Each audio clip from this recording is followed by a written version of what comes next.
What's the craziest thing you've seen unfold live on television before it could be taken off air/censored? This is so stupid, but I was a youngin' when it happened. A guy was holding up a sign on the Today Show, or some national morning TV show, that said "Marry me Julia," or something like that. Willard Scott or Al Roker or someone went up to the guy and said, "Tell us a little about Julia."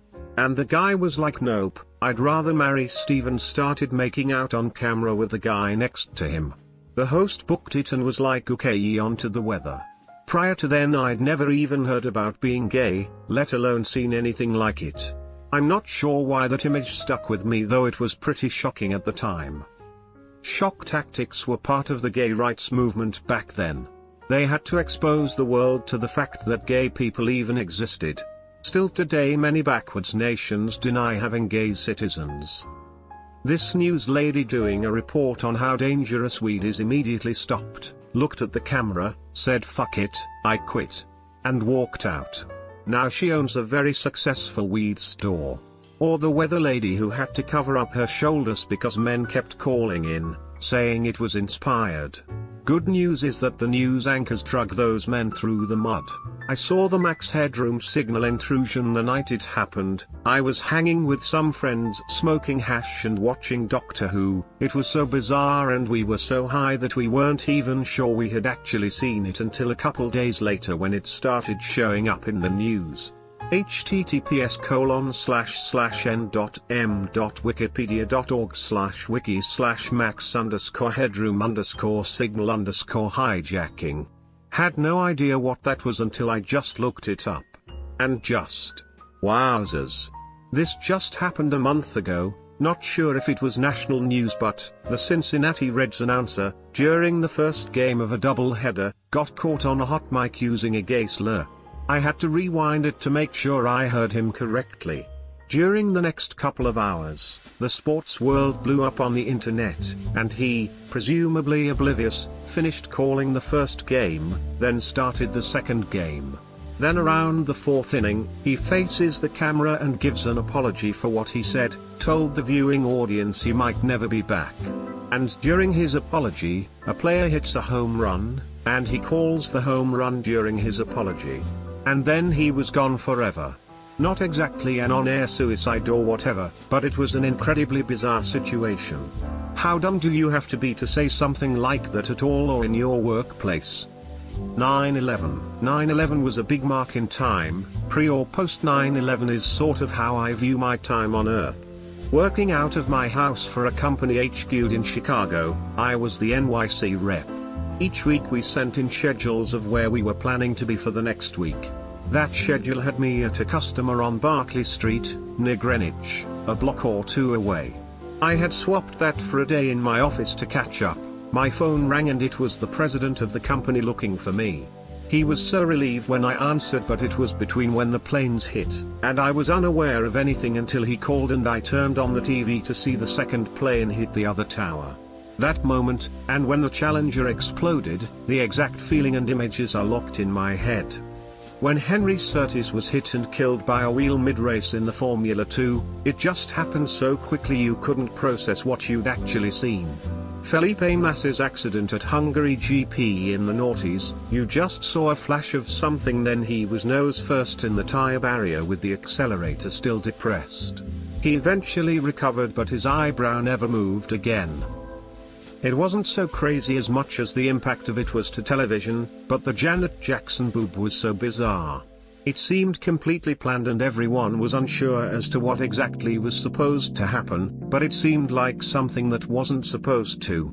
It was all very puzzling, and then the controversy started blowing up. I didn't see it, but I remember reading all about Owen Hart falling to his death on live television. If I had been watching, that easily would have been the craziest thing I've ever seen. Along with the saddest and absolute worst. Came here to say this. The Janet Jackson moment was so confusing, like, wait, what just happened? And I always found it wild that Janet was the one who got in trouble, when Justin seemed to do what he did completely on purpose. I mean, hello? It's the line of the song.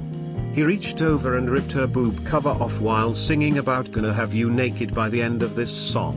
You're right, it totally looked planned, and was very puzzling. As for the other one, only the live in-person audience saw Owen Hart fall. It happened off camera. During the TV special, a pre-recorded highlight reel was being shown at that moment. I hate so much that her career was derailed and his took off. Her costume designer has said that he had no idea it was going to happen. It did seem planned, but Justin Timberlake barely bore any of the burden. His career took off. I don't know if anyone else mentioned it, but in the UK when I was a kid, there was a show on Saturday night called The Late Late Breakfast Show. Each week there was a spot where they'd get someone to perform a live stunt each week, hosted by a guy called Noel Edmonds, inventor of Deal or No Deal, among other things. In the past they had done really dangerous stuff like pulling someone out of an exploding building with a helicopter. One stunt involved a guy bungee jumping from an exploding platform, and he died live on air, on national British primetime TV. Michael Lush. Tragic incident that was. Malice in the Palace. It just progressively got worse and worse.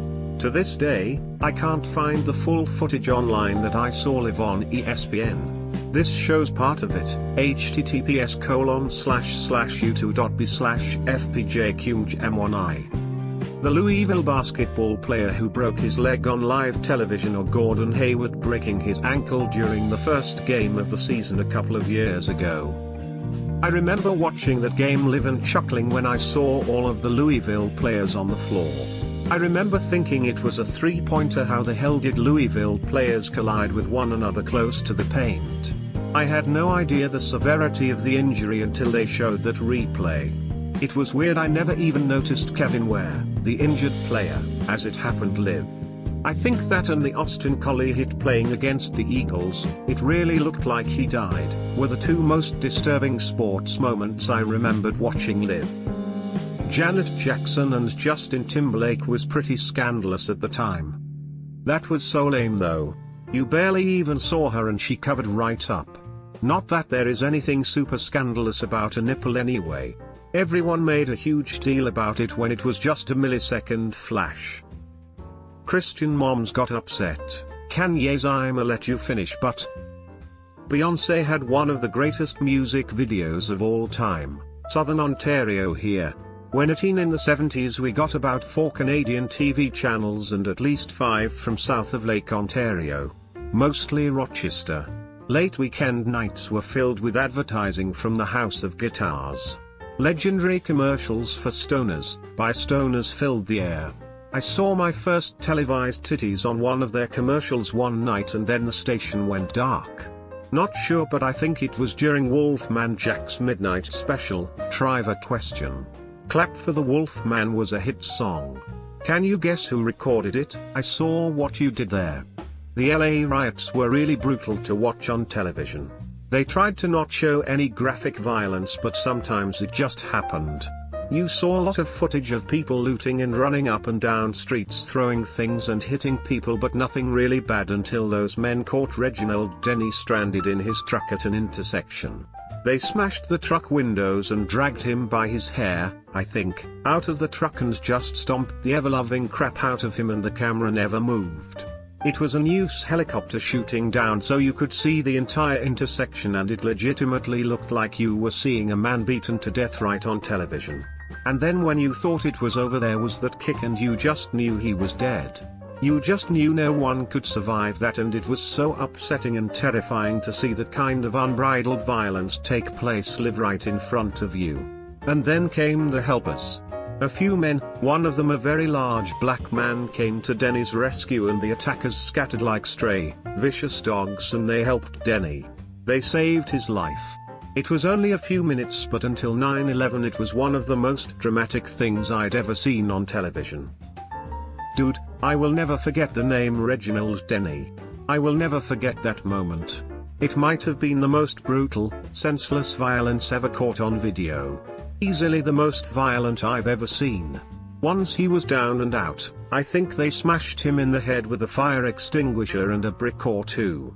Surprisingly he survived, but due to the damage to his brain, he had no memory of the event and wasn't all that interested in the attackers being caught and punished. Makes me sad every time I think about it. Probably the reporter in a canoe. https://m.youtube.com/watch v=cgm3_jzcnm4 covering how bad the floods were, and then two dudes walk through the puddle she's floating in.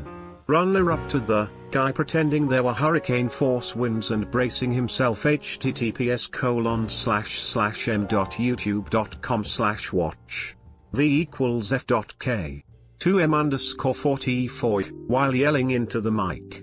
Same thing happened, some dudes just kind of walked by in the background. Both times the poor reporters had to pretend it didn't happen, and both times it was absolutely hilarious. Like that time on the Weather Channel when a tree fell in front of a reporter. It was obviously being thrown by a crew member. The reporters reporting live on 9/11. Covered in dirt, crying, swearing, telling it as it was, utterly terrifying.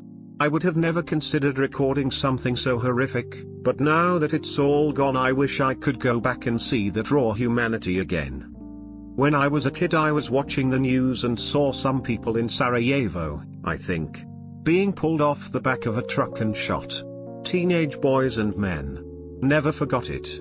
It was daytime and I think it might have been Live, the BBC or something, but it has stayed with me ever since. Just a kid in the 80s. Don't remember what year, but before 86. Watching TV when a news briefing came on. Man walks out with a manila envelope and briefly introduces himself. Then quickly opens the envelope, pulls out a gun and places the barrel in his mouth. Pow. Brain and blood splatter on the drape behind him. That's all I remember. Don't even recall my parents saying anything about it later. But why a suicide? There was an episode of Just Shoot Me during the late 90s about an animal puppeteer guy who's hot for Gina and makes a Gina giraffe puppet that resembled her. During the end credits the mayor puppet reads a statement, "I recently engaged in an affair with Gina giraffe that was improper, in fact it was wrong, and I deeply regret it. I hope we can all put this behind us and get on with the business of running Magic Town." It took me a minute, but finally realized they were spoofing Clinton's confession about Monica Lewinsky. Also watched the repeat a few months later waiting for it, but it was suspiciously removed. I wish I could provide the link.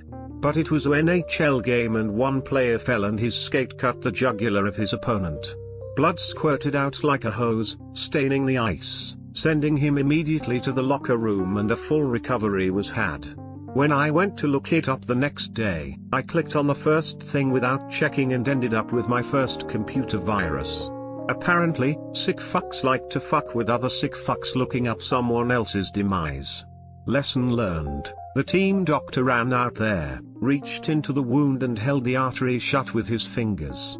Team trainer, but he had been an army medic during Vietnam and was able to stop the bleeding.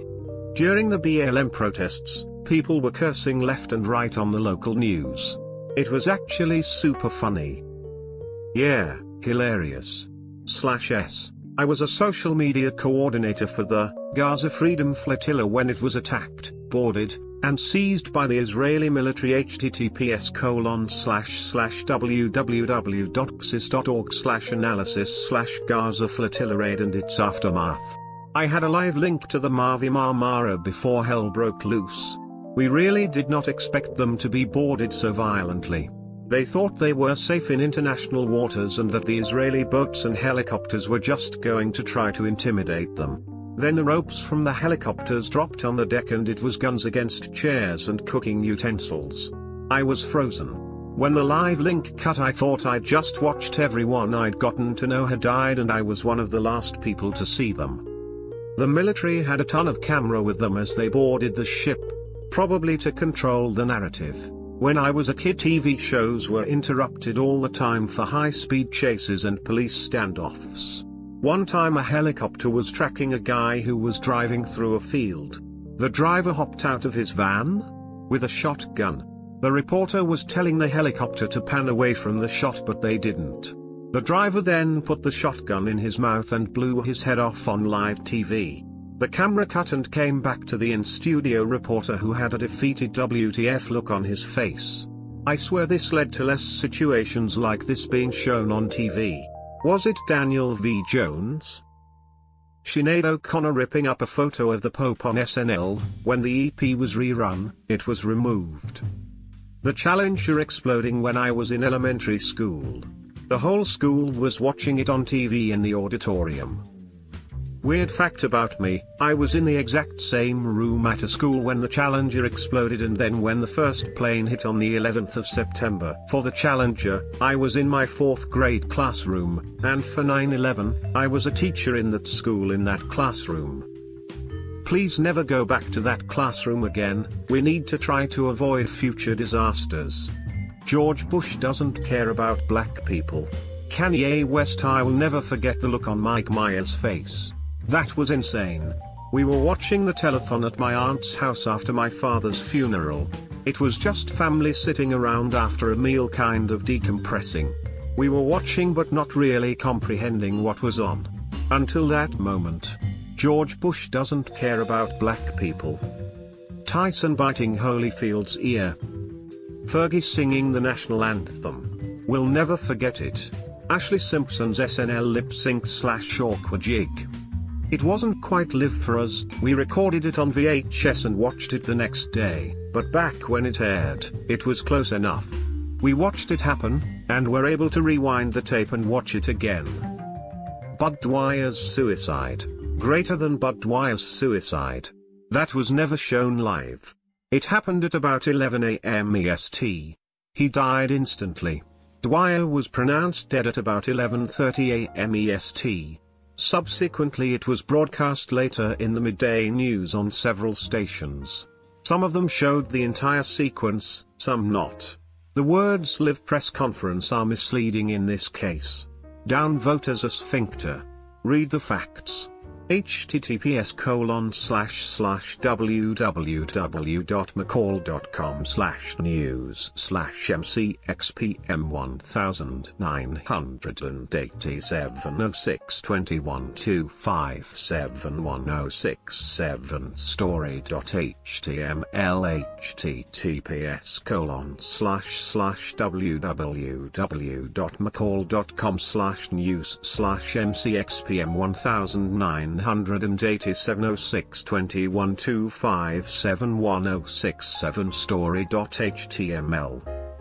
Yes, it was. The local Philly, WPVI, station cut live to his news conference. I was stationed in New Jersey at the time. They cut the broadcast right after the shot. Stations in Philadelphia and Pittsburgh did rebroadcast the full uncensored clips later.